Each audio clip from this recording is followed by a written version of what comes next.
Aleluia. Graça e paz, igreja. Graça e paz, igreja. Glória a Deus. Como já foi dito, hoje estamos aqui reunidos para mais uma vez nos lembrarmos e manifestarmos, ministrarmos, falarmos a respeito da morte de Jesus, nos lembrarmos do sacrifício dele lá na cruz, da sua morte, da sua ressurreição, e podermos juntos participarmos do pão, bebermos do cálice e anunciarmos a morte do Senhor até que ele venha. Esse texto de 1 Coríntios capítulo 11, principalmente a partir do versículo 23, é o versículo mais usado para ceia, para ser ministrado nos momentos de ceia. Paulo estava trazendo uma instrução por causa de uma deficiência, de um problema, de pecados dentro da igreja de Corinto. Então Paulo, ele ficou sabendo de alguns problemas que havia na igreja, e por isso ele estava escrevendo aos coríntios para poder alertá-los. E dessa forma ele, depois de trazer aquele alerta, ele ministra também nos ensinando, e inspirado pelo Espírito Santo, ele fala aquilo que ele recebeu do Senhor e que ele já havia também entregado à igreja de Corinto, como tinha entregado às igrejas por onde ele havia passado, dizendo como é que se deveria fazer, como é que nós devemos fazer quando nós nos reunimos. Mas Paulo, ele começa de uma forma diferente. Raramente nós ouvimos alguém falar a respeito dos versículos que antecedem a esses textos, ou a esse texto que é muito usado para a Bíblia, ou da Bíblia usado para os momentos da ceia. E eu queria falar hoje com vocês a respeito desses versículos que antecedem, do versículo 17 ao 22, sobre um tema que nos chama muita atenção: a igreja que faz mais mal do que bem. E é com base nesse tema que eu queria que nós pudéssemos ler os versículos de 17 a 22 do capítulo 11 da primeira carta de Paulo aos Coríntios. Diz assim na minha tradução, que é a Nova Versão Internacional: entretanto, nisso que lhes vou dizer, não os elogio, pois as reuniões de vocês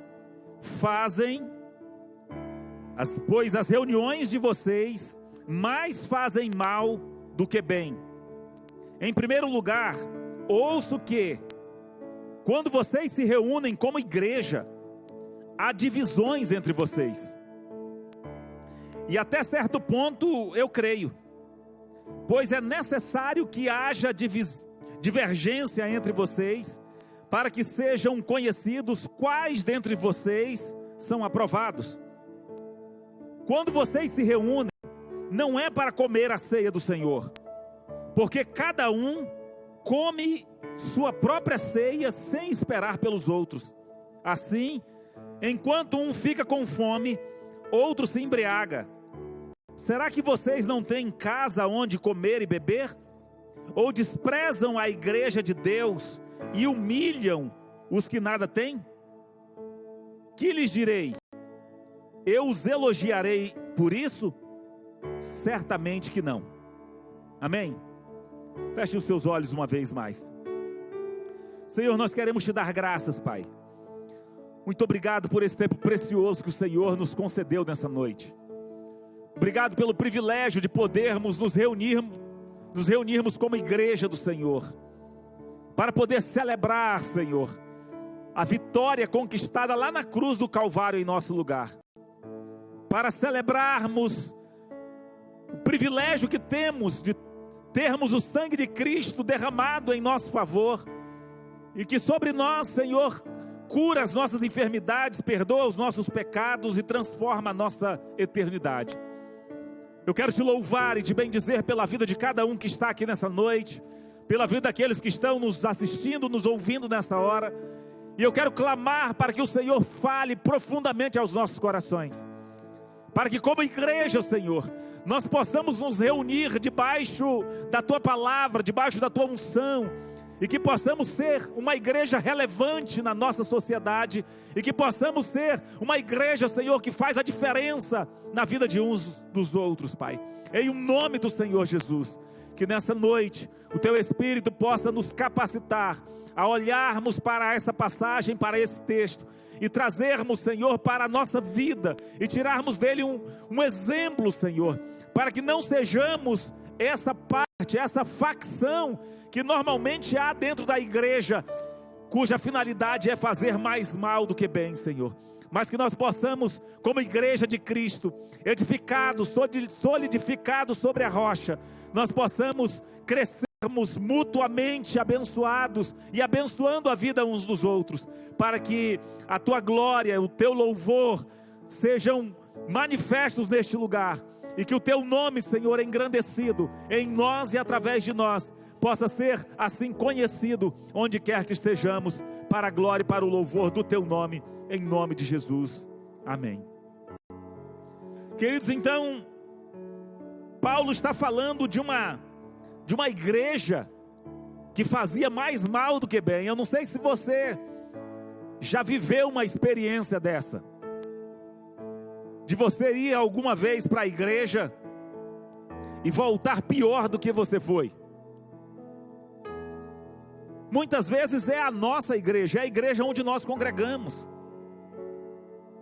e nós precisamos estar atentos, porque muitas vezes nós só percebemos isso quando somos nós aqueles que fomos ofendidos, quando somos nós aqueles que voltaram entristecidos, e muitas vezes nós não percebemos quando somos nós os que entristecemos os outros, os que fazemos mal para os outros. E antes de falar da ceia do Senhor, Paulo ele resolve tratar a igreja. Ele vinha trazendo uma série de ensinamentos.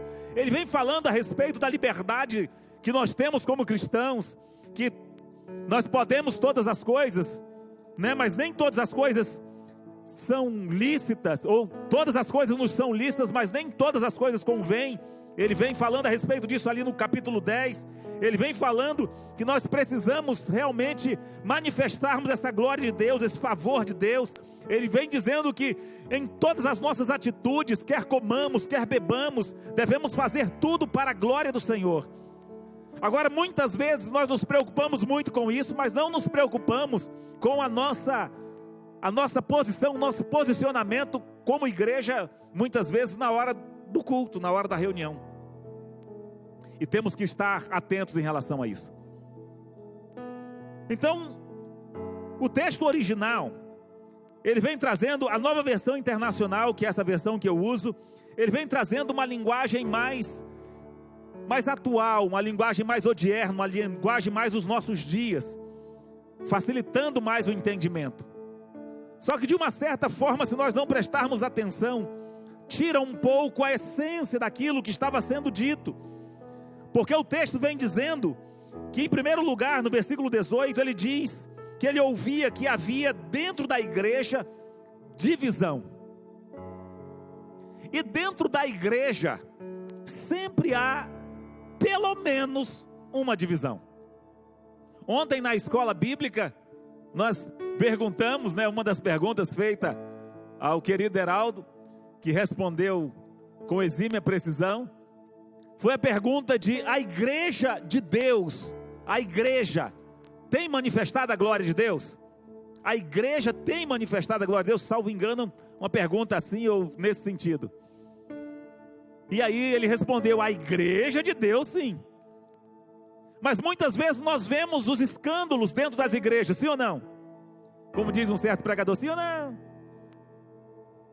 Sim, porque dentro desse local de comunhão, desse local onde nos reunimos, onde temos uma denominação, onde temos um lugar de culto, e chamamos, grosso modo, de igreja, tratamos todos como igreja, mas de fato, tanto aqui quanto o foi lá, quando Jesus estava caminhando sobre a terra, né? Ele tinha lá a multidão andando atrás dele. Dentro daquela multidão tinha os curiosos, tinham aqueles que só estavam atrás de milagres, tinham aqueles que só estavam atrás de maravilhas, né? Tinham aqueles que estavam apenas atrás de cura. Tinha ali os 500, né, que estariam mais próximos dele. Tinha ali os 70, os quais ele enviaria para poder ir dar abertura e fazer aquele envio primeiro, né, para ministrar o evangelho, compartilhando ou impartindo com eles do seu poder, para que eles pudessem curar enfermos, expulsar demônios, ressuscitar mortos. E aí tinha aqueles 70, tinha os 12 que estavam ali mais próximos, os quais ele denominou apóstolos. Tinha os 3 mais próximos, né? Pedro, Tiago e João. E tinha o mais chegado dele, que era João. Então existiam algumas divisões, e não é diferente nos nossos dias. Não é diferente. Nós não podemos achar que todo mundo que vem para a igreja é de fato alguém que está ansioso, ávido, disposto a abrir mão de si mesmo, a abrir mão das suas próprias vontades, a abrir mão do seu próprio querer para ter uma vida na presença de Deus. Não. Alguns estão só por causa dos problemas. Alguns podem estar somente por causa das dificuldades. Como ministrei aqui uma outra vez, alguns estão aqui por causa dos leões, né? Que estão devorando ali em volta. Aí eles estão procurando um jeito de escapar de alguma forma. E aí procura uma forma religiosa para tentar dessa forma, assim eles escapar de alguma perseguição, de um peso na consciência talvez. Eu queria inclusive recomendar para vocês um livro que foi escrito na década de 40, no início ali da década de 40. O nome do livro é Cartas de um Diabo ao Seu Aprendiz. Se você puder, leia. C.S. Lewis. É muito bom. Porque aquele homem, ele coloca como que um demônio mais experiente ensinando um demônio menos experiente como é que ele tinha que agir com as pessoas. E dentre as cartas, ele mostra ali que em determinados momentos, uma pessoa, ela se achega numa pesquisa na biblioteca, ele se achega lá a uma verdade bíblica, a um conhecimento de Deus, e ele diz: olha, você precisa então colocar na mente dele: olha, eu estou com fome, eu tenho que parar agora porque eu tenho que almoçar. Você tem que distraí-lo, porque se você conseguir distraí-lo, a gente consegue enfiar outro pensamento, e aí depois ele já não volta mais para isso. E ele ensina como é que faz para quando a pessoa vem para a igreja. O seu paciente, que ele chama, né? O seu paciente teve uma experiência lá, está indo para a igreja. Não tem problema não. Não tem problema. Você só precisa fazer com que os olhos dele fiquem naquele vizinho lá que está sentado do lado dele, que é o dono da banca, que ele sabe que faz coisa errada. Naquela mulher que ele sabe que é a vizinha que tem a língua comprida. Coloca os olhos dele dessas pessoas e deixa tranquilo. Pode deixar que ele vai se decepcionar lá dentro da igreja. Então, ele mostra as estratégias, como é que o inimigo age. Muito bom. Se você puder, eu acredito que tem até em PDF, né? Tem sim, você consegue baixar aí hoje com facilidade, a um baixo custo, quando não, de graça. Porque muitas vezes é usando dessas divisões que há dentro da igreja que o inimigo se aproveita disso. Então, quando a pessoa vem para a igreja, quando alguém entra numa igreja, e eu não estou falando simplesmente de nós aqui, queridos, de uma igreja qualquer, porque isso não necessariamente tenha que acontecer aqui, mas a pessoa entra dentro de uma igreja, ela se converte, a primeira coisa que ela pensa, como sempre diz a minha esposa, é que todo mundo é santo, é que ali ela não vai achar problema nenhum, não vai ter dificuldade nenhuma. Ela chega, sabe, ela vê aquele irmão, aquela irmã que está lá na igreja com as mãos levantadas, ela não tem ideia depois que ela pode encontrar aquela pessoa lá na rua xingando um outro, porque ela não conhece as divisões, ela não conhece o tipo de pessoa. Ela olha e ela acha que todo mundo é ali um exemplo para tudo. E o inimigo se utiliza disso. E Paulo, quando ele vem escrevendo à igreja de Corinto, ele vem dizendo: olha, eu sei que há divisão entre vocês, e até certo ponto eu creio. E no versículo 19 ele diz: porque é necessário que haja essas divisões, ou que hajam essas divergências. Prestem bem atenção. Paulo diz que é necessário que haja isso dentro da igreja, porque é exatamente havendo essas divisões é que vai ser revelado quem é quem. No texto original, a palavra aqui para divergência, ela traz assim como um grupo de pessoas, né, escolhendo ali seus próprios princípios, como se fosse um partido, como se fosse uma seita, uma religião. Mas existem os princípios, os modos de agir. Existe isso também dentro da igreja. E aí esses grupos, eles vão se atraindo dentro da igreja. Eles vão se atraindo. As pessoas vão se achegando àqueles que são mais parecidos com eles. E aí Paulo diz: olha, então é necessário que haja essa divergência, exatamente para saber quem são os aprovados dentro de vocês. Nós sempre nos achegamos àqueles que parecem mais conosco. Sim ou não? Uma pessoa que não tem muito interesse em caminhar dentro dos princípios mesmo da palavra, ele não vai querer fazer amizade com aquele irmão que ele julga muito espiritual. Muito espiritual, não, aquele ali a gente não pode nem brincar perto dele, pode nem contar uma piadinha só brincando, pode nem fazer uma mentirinha de brincadeira que ele já, né? Muito santo. Ele não vai querer. Ele vai querer quem? Aqueles que ele vai contar piada e as pessoas vão rir dele, né? E que vão contar piada para ele também.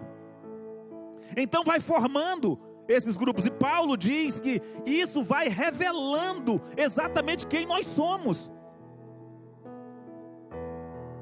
E é isso que faz com que muitas vezes, quando nós não nos atentamos, nós chegamos num lugar, ou nós vamos para algum lugar, para cultuar a Deus, para nos reunirmos como igreja, como o próprio texto diz, e muitas vezes a nossa reunião faz mais mal do que bem, porque a pessoa tem a coragem de dizer que vem para a igreja para cultuar a Deus, e ele entra e sai da igreja sem cumprimentar ninguém, como se a função da igreja fosse você cantar, louvar e adorar a Deus simplesmente. Não, queridos, porque isso você pode fazer na sua própria casa. A função principal da igreja é a comunhão, é nós crescermos. É claro, vai haver esse aperto, um de um lado, outro do outro, um vai pisar no meu calo, ou eu vou pisar no calo de alguém, porque somos falhos, e nós vamos ali nos ajustando, mas buscando cada dia nos parecermos mais com Cristo. E aí nós precisamos estar atentos, porque dentro dessas divergências surge a pergunta nessa noite. Havendo então essas repartições dentro da igreja, qual é a sua? Qual é o seu grupo? A que grupo você se afeiçoa? A que grupo você pertence? Você certamente vai atrair quem pensa igual a você. Quando querem fofocar dentro da igreja, eles procuram você? Procura o seu ouvido para desafogar? Você viu? Você viu aquela roupa do irmão? Aquela roupa da irmã? Você viu aquilo? Você viu como a Alessandra desafinou? Você viu como errou o tecladista? Como errou o baixista? Quem que procura? Vai procurar sempre alguém que ele sabe que vai ouvir. Ele nunca vai procurar alguém que vai dizer: irmãos, ora, ele está apresentando diante de Deus. Ele não vai procurar um cara desse, uma pessoa dessa. Vai procurar alguém que dá ouvido, fala: eu nem percebi, mas dá continuidade na conversa, né? Quando estão querendo fofocar, murmurar, falar mal do pastor, falar mal dos irmãos, procuram a quem? Será que é o seu ouvido que procura? Se procura o seu ouvido, é porque aquela pessoa entende que você é parecido com ele, que você é do grupo deles. E a minha palavra nessa noite é para que nós fiquemos atentos.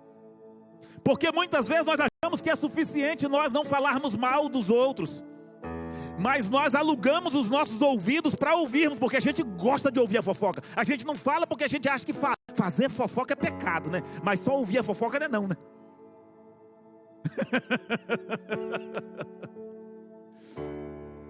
E aí eu espiritualizo a fofoca, né? Olha, eu vou contar para você, mas é para a gente orar, tá? Vou falar isso aqui para você, para a gente orar. Nós vamos orar pelo irmão. Aí conta para 10 pessoas para orar para o irmão. Só não vai tratar como a palavra de Deus diz que é preciso tratar. Então nós precisamos ficar atentos, porque Paulo diz que nessas divergências, nesses grupos, nessas diferenças de pensamentos, nós vamos conhecendo quem é quem.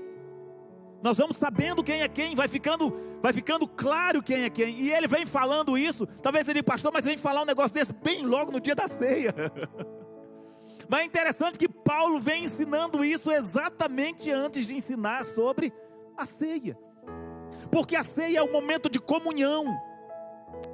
É o momento onde você vai olhar para o seu irmão e vai dizer que você é um com ele em Cristo. Que nós somos um em Cristo.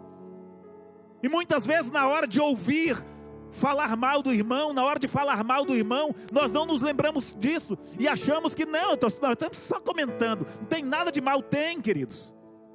Tem. Porque não é essa a nossa função como igreja. Nós não podemos ser a igreja que faz mais mal do que bem para as pessoas. Nós temos que sair da nossa casa com disposição. Como eu sempre tenho ensinado para os irmãos. Eu vou chegar lá e eu vou abençoar a vida daqueles que estiverem lá. Eu vou abençoar a semana deles, eu vou abençoar a vida deles. É com esse propósito que nós nos achegamos e nos reunimos como igreja. Quando alguém quer divergir, quando alguém quer ser do contra, eles procuram quem? Alguém que eles acham que é sempre do contra. E se procuram a você, coloque a sua barba de molho. Porque nós precisamos aprendermos a ser íngua. Nós precisamos aprender a ser febre. Precisamos aprender a ser dor de cabeça. Essas coisas que a gente não gosta, né? A gente não gosta da íngua. Quem já teve íngua aqui? Vocês conhecem o que é íngua, né? A íngua, as pessoas não gostam muito da íngua. Você tem um machucado que começa a infeccionar na mão, por exemplo, você vai sentir que vai crescer uma glândula debaixo do braço, e aquele negócio vai ficar aquele caroço ali, que você não consegue nem fechar o braço direito, dolorido, né? Não sei se vocês já passaram por isso. Agora já é mais difícil, porque você tem muito mais antibióticos, né? Já trata mais, e a íngua é quando não está tão tratado. Mas qual que é a função da íngua? Impedir que a infecção passe para o corpo. Aquela glândula, ela aumenta exatamente por causa do número de defesa que está dentro dela, para que impeça que o sangue contaminado passe para o restante do corpo. Essa é a função da íngua. Nós precisamos ser íngua, não apenas na igreja, queridos, mas em todo o ambiente que nós estivermos. Nós precisamos ser o ponto final da conversa. Se alguém vier falar, você viu, olha, eu vi ali, eu passei lá, e o Jean estava tomando uma cerveja lá no bar. Ele arrancou o rótulo da cerveja para não saber, mas eu sei. Eu posso ouvir uma coisa dessas? Posso. O que é que eu tenho que fazer? Ô meu irmão, maravilha. Me aguarda um momentinho, deixa eu ligar para o Jean aqui, que a gente precisa tratar isso, né? Vamos tratar isso. Jean, dá para a gente conversar? O que está acontecendo? Eu vi o irmão, deu um nó no outro, mentiu, fez isso, fez aquilo. Você pode ouvir uma coisa dessa? Pode. Mas o que você tem que fazer? Tratar. Porque se chegou até você, é porque Deus está confiando que você é a pessoa que vai ajudar o seu irmão. A palavra diz, se você vir o seu irmão pecar, vai você e fala com ele. Se ele não te ouvir, você pega uma outra testemunha e vai conversar com ele. Se ele ouvir, você ganhou o seu irmão. Se ele não ouvir, aí você vai levar para a liderança da igreja. A Bíblia não diz que só a liderança que tem que tratar. Não, a Bíblia diz que quem tem que tratar é quem viu a coisa acontecer. E é dessa forma que temos que fazer. Então muitas vezes, nós não somos essa língua, nós não somos essa febre. Qual que é a função da febre? Alertar para uma infecção. Se tem febre no corpo de alguém é porque há alguma infecção no corpo. Muitas vezes indolor, muitas vezes você não consegue sentir, não consegue ver, não sabe. Mas a febre já indica que tem alguma coisa errada. E nós precisamos entender isso. A dor de cabeça do mesmo jeito. Dor de cabeça não é um problema, queridos. Dor de cabeça é só o alerta. E quem dirige carro aqui vai me entender. Acende uma luzinha do carro lá com uma torneirinha, com a gotazinha pingando. Acende uma luzinha lá no carro, uma torneirinha e uma gotinha saindo da torneira assim. E aquele negócio fica aceso ali, começa a incomodar você. E aí, como é que você faz para resolver? Quem sabe como é que faz para resolver? Vai lá e tira o fusível para a lâmpada apagar, né?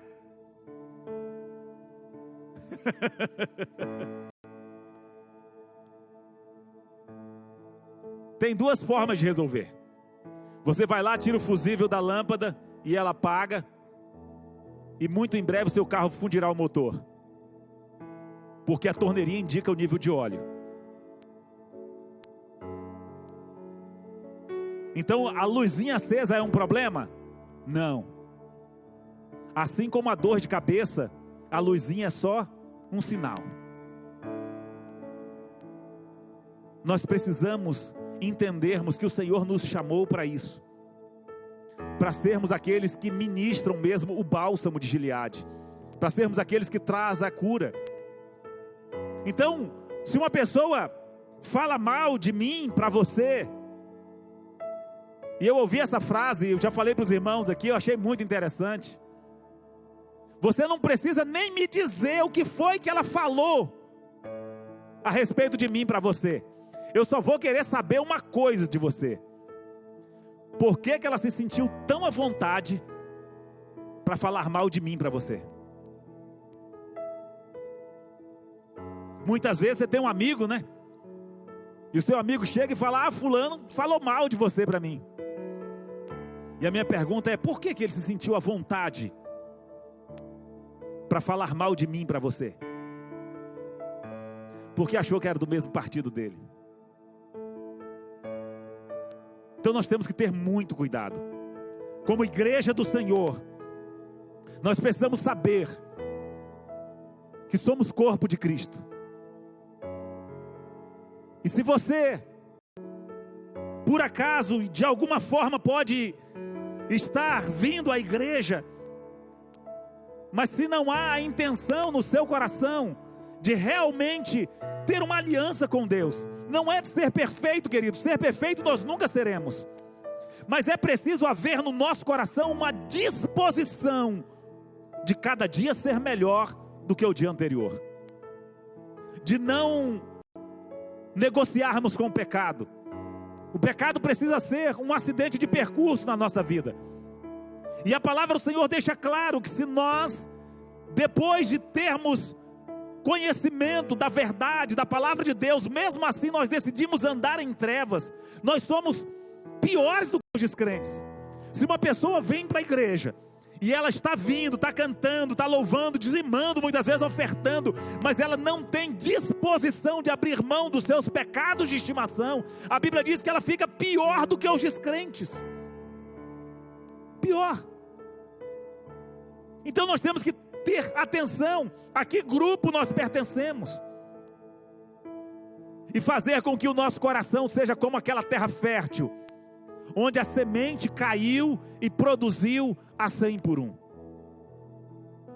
Onde quando as pessoas olharem para você, aquelas que ainda estão iniciando, começando na fé, quando elas chegarem para conversar com você, e se forem falar mal da vida de alguém, ouça e a ensine como é que deve ser o procedimento. Usem aquela mesma fala que Tamar usou com Amnon, que eu gosto demais da frase: não, meu irmão, Não se faz assim em Israel. Não se trata assim na igreja de Deus. Não se age assim na igreja de Deus. Nós precisamos de fato sermos essa igreja relevante. E aí Paulo, depois de chamar essa atenção dos irmãos, ele diz: sabe por que eu estou falando isso para vocês? Ele diz: porque eu recebi do Senhor. Eu recebi do Senhor aquilo que eu também vos entreguei. Que na noite em que o Senhor foi traído, ele tomou o pão e depois de dar graças, ele partiu e ele disse: este é o meu corpo, que é entregue em favor de vocês. Façam isso em memória de mim. Porque todas as vezes que vocês comerem do pão e todas as vezes que vocês beberem do cálice, vocês estarão anunciando a morte do Senhor até que ele venha. Todas as vezes que nós nos reunimos, queridos, todas as vezes que você sai da sua casa para poder estar aqui conosco, nós precisamos fazer aquilo que a palavra de Deus diz. Olha, quando vocês se reunirem, um tem uma canção, o outro tem um salmo, o outro tem uma palavra de oração, o outro tem uma palavra de conhecimento, mas todos precisamos sairmos da nossa casa e virmos para cá com algo, para fazermos como a palavra do Senhor diz: olha, eu não vou, ninguém venha apresentar-se diante do Senhor de mãos vazias. Ou como Davi fez, ou como Davi falou a Araúna, o Jebuseu, quando este ofereceu os seus bois, a sua terra e a sua carroça para que Davi oferecesse o sacrifício diante do Senhor. Davi olha para Araúna e diz: eu não oferecerei ao meu Deus sacrifício que não me custe nada. Sempre tem um custo. Sempre tem um preço a ser pago. E o preço que foi pago pelas nossas vidas foi um preço de sangue. Ele morreu para que você e eu hoje pudéssemos ser parte de um mesmo corpo. Dessa forma, não importa se você é unha, se você é olho, se você é boca. Não importa se você é pés, se você é mãos, se você são dedos. Não importa. Somos um corpo. E a palavra do Senhor diz que se uma parte do corpo sofre, todo o corpo sofre com ele. Se um dente seu está inflamado, se você tem uma inflamação lá, um dente cariado, quero dizer para você que você corre um risco seríssimo de morrer de um ataque cardíaco fulminante por uma infecção no miocárdio. A infecção que sai do dente e pelo sangue, se ela ficar no miocárdio, se ela se instalar no miocárdio 3 dias, você não sente nada. Você não sente nada. Inflamação no miocárdio, não se sente nada. Não sente nada, aparentemente dá um mal-estarzinho, uma coisinha dali, como se fosse o começo de uma virose, alguma coisa assim. 3 dias é suficiente. Nós precisamos estar atentos. Ah, pastor, por que você sabe disso? Eu sei disso porque eu tenho um amigo, muito amigo meu, que é médico. E que salvou a vida de um outro amigo meu, porque o médico é dos bons. Está lá em Rondônia, ele conseguiu identificar, o cara passou um malzinho e conversou com ele, ele conseguiu identificar que era...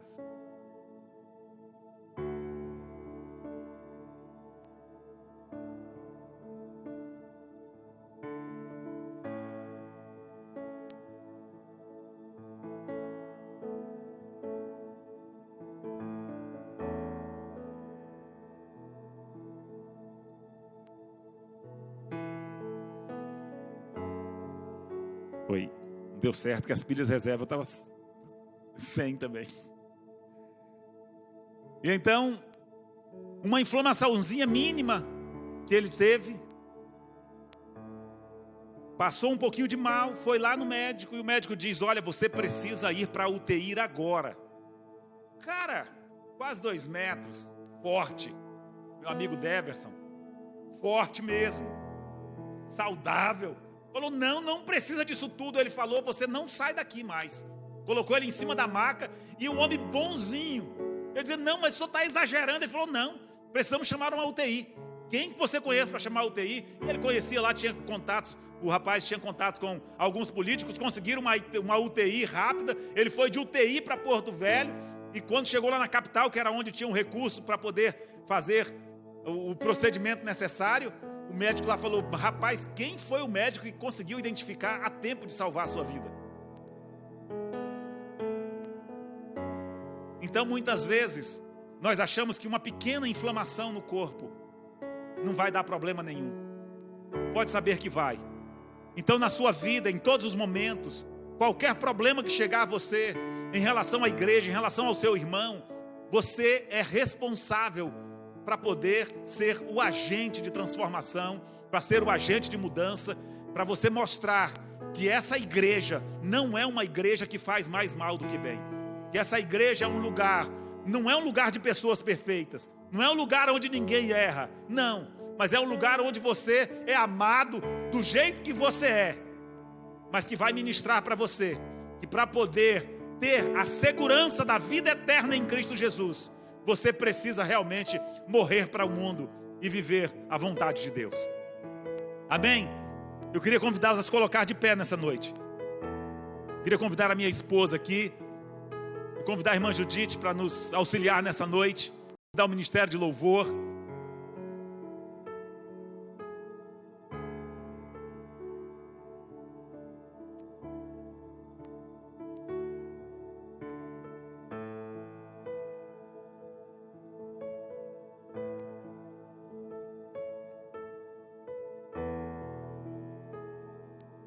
Quando nós nos reunimos como igreja, nós precisamos revelar a glória de Deus, através da sua vida, através do seu procedimento. A pessoa que está do seu lado precisa olhar para você e se espelhar em você e poder dizer: deixa eu ver aqui como é que se adora a Deus. E aí ele olha para você para saber como é que se adora a Deus.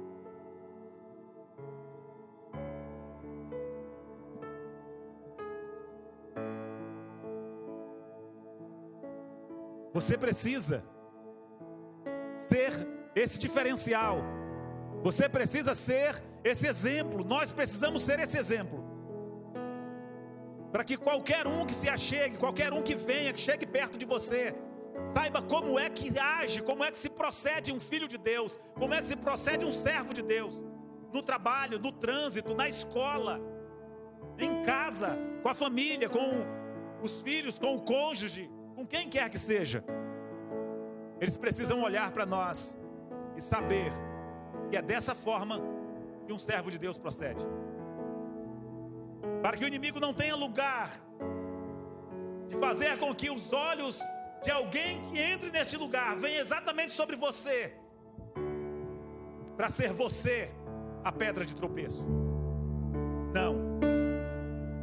Então Paulo, depois de chamar a atenção, ele diz que nós precisamos, sempre que nos ajuntarmos com esse propósito, comer do pão, beber do cálice e anunciar a morte do Senhor até que Ele venha. Ele diz: porque todo aquele que comer o pão ou beber o cálice do Senhor indignamente será culpado de pecar contra o corpo e o sangue do Senhor. Essa palavra que diz será culpado, ela tem uma conotação de justiça. É um termo muito utilizado, que era muito utilizado na justiça. Era utilizado para os réus. Aquela pessoa que estava conectado com um crime.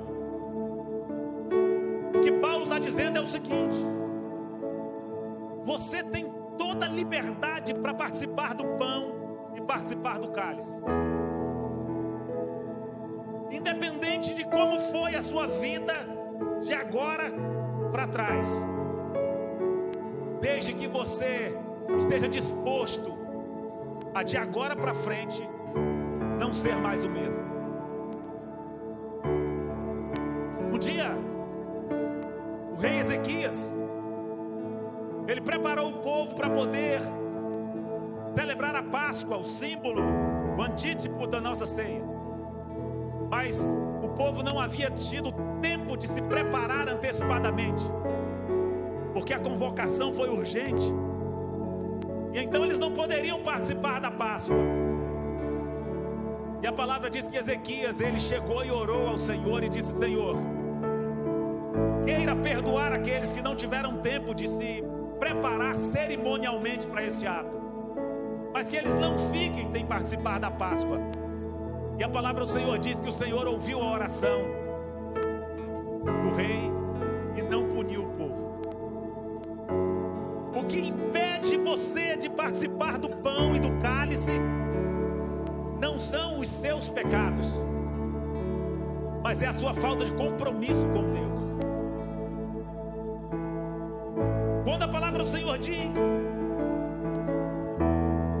que dessa forma examine-se cada um a si mesmo, e assim coma do pão e beba do cálice, não diz examine-se para ver se come e para ver se não come. Diz: examine-se, pois, o homem a si mesmo, e assim coma do pão e beba do cálice. Porque está falando à igreja. E se está falando à igreja, está falando para pessoas que estão dispostos, vieram para celebrar, para se reunir como igreja, dispostos a ter uma aliança com Deus, a viver de fato uma vida na presença de Deus. E talvez você possa olhar para trás e dizer: mas eu pequei, mas durante essa semana eu cometi isso ou aquilo. Eu quero dizer para você que o que impede você de cear, impede também você de entrar no céu. A forma de se resolver isso não é deixando de cear, mas é se arrependendo diante de Deus e dizendo: Senhor, eu me arrependo. E arrepender-se não é sentir pesar pelo que fez. Arrepender é tomar uma posição de nunca mais fazer da mesma forma. É dizer: Senhor, eu estou aqui. O Senhor conhece o meu coração, mas hoje eu quero dizer para o Senhor que eu faço uma aliança contigo. Eu quero viver para ti. Eu quero te honrar. A minha vida será para a glória e para o louvor do teu nome. E aí Paulo diz que se você participa do pão e do cálice, sem você ter esse discernimento, sem você entender que isso é o que faz a diferença, é a sua aliança com Deus, você passa a ser réu, você passa a ser culpado de ter derramado o sangue de Cristo Jesus, de ter sido o agente da morte dele lá na cruz do Calvário. E ele diz: é por isso que entre vocês existem muitos fracos, doentes, e muitos já morreram, porque se nós julgássemos a nós mesmos, nós não seríamos julgados. Então quem é que não pode participar do pão e do cálice? Quem não tem uma aliança com Deus. A ceia não é da Batista Nacional, não é da igreja local, a ceia é do Senhor, e todos aqueles que são do Senhor participam da ceia. Assim, nós vamos nessa noite distribuirmos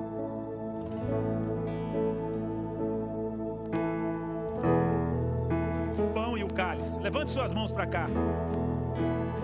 Senhor, nós te louvamos e te adoramos nessa noite, Pai. Diante de ti aqui está este pão, está este cálice, Senhor.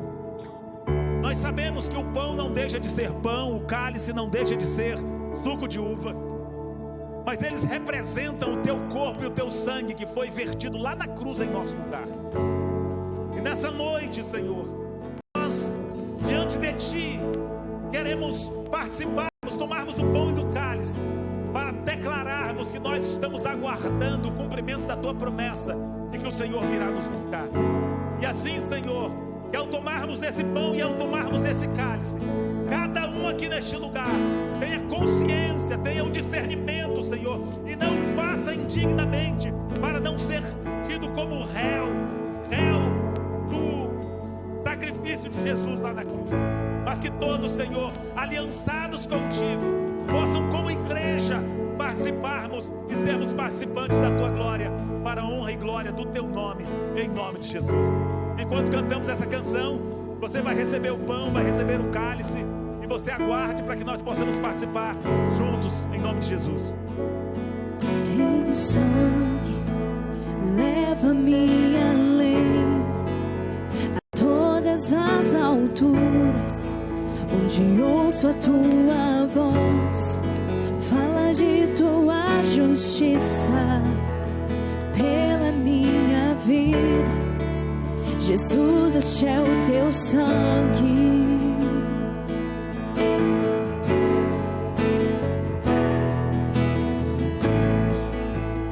Mostra tua graça, fala do amor do Pai, que prepara para nós Caminho para Ele, caminho para Ele, onde podemos nos onde achegar, posso me achegar somente pelo sangue. somente pelo sangue. Aleluia. Que nos lava o pecado. Que nos lava Aleluia. dos Que nos pecados, traz restauração. que nos traz restauração. Nada além do sangue. Nada além do sangue, Nada além do sangue nada além do de sangue Jesus. de Jesus. Aleluia. Que nos faz brancos como a neve. Que nos faz brancos como a neve, Aceitos como a neve. aceitos como amigos de Deus. Nada além do sangue, nada além do sangue de Jesus. Aleluia. Tua cruz mostra tua graça, do amor do Pai, Prepara para nós. para nós. Caminho para Ele. Onde posso me achegar, Posso me achegar somente pelo sangue. somente pelo sangue.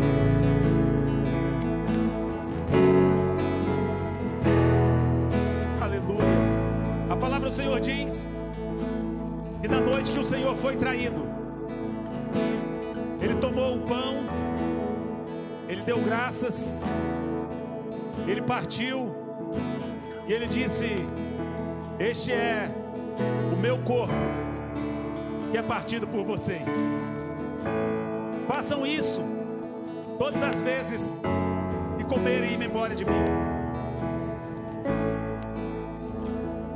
E dessa forma, este pão aí na sua mão, ou aqui na minha mão, ele representa o corpo de Cristo que foi dilacerado em nosso lugar, que foi moído pelas nossas transgressões. A palavra diz que o castigo que nos traz a paz estava sobre ele. E quando as suas costas foram abertas pelas chicotadas, quando a sua cabeça foi dilacerada pelos cravos, dos espinhos que foram colocados na sua cabeça, era por amor a você e por amor a mim que ele sustentou o seu propósito até o fim. Nos lembrando então do corpo de Cristo que foi moído, transpassado, rasgado em nosso lugar. Participemos todos do pão em nome de Jesus.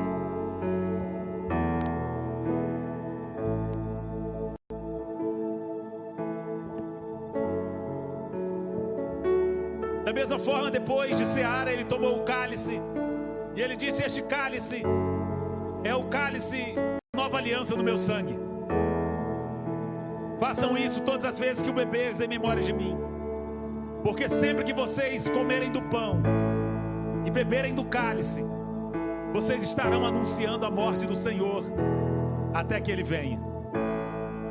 Quando nós participamos do cálice, nós estamos dizendo que somos conscientes de que a qualquer momento Ele voltará, de que a qualquer momento nós ouviremos o soar da última trombeta.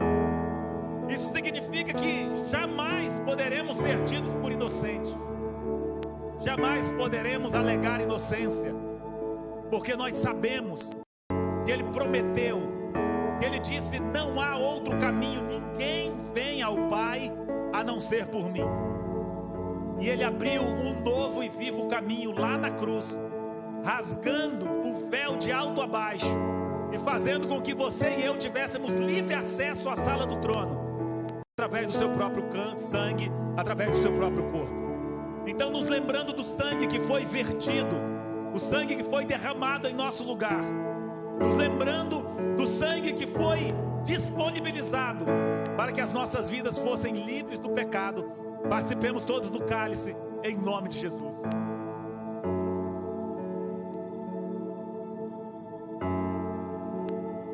Abra os seus lábios nessa noite. Vamos cantar e declarar: eu sou livre. Declare com toda a força do seu coração. Diga: eu sou livre. Isso é uma verdade na sua vida. Isso é uma verdade na sua vida. Diga: eu sou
Obrigado, Senhor, porque o Senhor despiu da tua glória, veio morrer em nosso lugar. E nesta noite, como igreja, nós nos reunimos neste lugar para aprendermos mais a tua palavra, para celebrarmos ao teu nome e para declararmos, Senhor, que nós somos livres e que estamos aguardando aquele dia em que o Senhor virá nos buscar. Eu abençoo a vida de cada um aqui neste lugar, a vida daqueles que estão, Senhor, nos ouvindo e nos vendo, onde quer que estejam. Pai, que eles possam ter uma semana abençoada, que eles possam ter uma semana de vitória, que eles possam ter o teu Espírito em cada momento das suas vidas, trazendo o temor do Senhor e fazendo o Senhor enxergar o caminho pelo qual eles precisam trilhar. Em nome do Senhor Jesus, que o amor de Deus, o nosso Pai, que a graça do nosso Senhor e Salvador Jesus Cristo, que as consolações, as bênçãos e a comunhão do Espírito Santo seja sobre você, sobre a sua casa, sobre os seus negócios, sobre os seus estudos, agora e para sempre, em nome do Senhor Jesus. Amém? Aleluia! Vá viver a melhor semana da sua vida. Não saia sem cumprimentar os irmãos, dizer que bom que você veio. Eu aguardo você aqui no próximo domingo, às 19 horas, em nome do Senhor Jesus. Amém? Deus em Cristo os abençoe. Tenha uma semana de excelência, em nome de Jesus.